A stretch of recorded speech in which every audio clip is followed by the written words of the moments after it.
হরিদ্বারের local site Singh এর আমাদের পরবর্তী গন্তব্য ছিল শিবানন্দ ধাম। হরিদ্বারের লোকাল সাইট সিং এর বেশিরভাগই হয় মন্দির নয় আশ্রম, তবে এই শিবানন্দ ধামের গঠন শৈলীটা ছিল একটু অন্যরকম। গুহার মতন করে বানানো এই মন্দিরটা দেখতে সত্যি ভীষণ ভালো লাগছিল।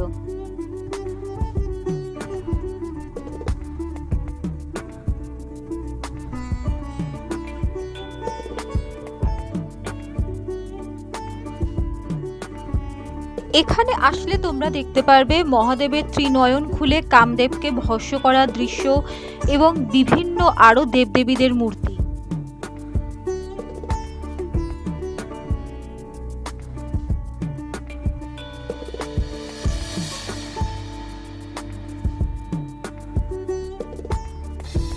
অমরনাথের গুহায় দেবী পার্বতীকে বাবা মহাদেবের অমর কথা শোনানোর দৃশ্য থেকে শুরু করে অমরনাথের শিবলিঙ্গ অবধি তোমরা দেখতে পারবে।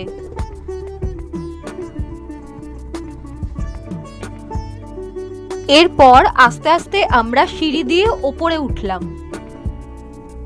ওপরেই ছিল এই মন্দিরের মূল আকর্ষণ। ভগীরথ যখন বহু তপস্যার পর মা গঙ্গাকে মর্তে নিয়ে আসেন, তখন মা গঙ্গার তীব্র গতি পৃথিবী ধারণ করতে পারছিল না। সেই সময় মহাদেব নিজের জটার মধ্যে মা গঙ্গাকে আবদ্ধ করে তার গতি নিয়ন্ত্রণ করেন। পরে জটা থেকে মুক্ত হয়ে মা গঙ্গা ধরিত্রীতে প্রবাহিত হন। এই সমগ্র গল্পটাই এখানে বর্ণিত আছে মূর্তির আকারে। ভিডিওটা ভালো লাগলে চ্যানেলটাকে সাবস্ক্রাইব করে রেখো এবং অবশ্যই একটা লাইক দিও।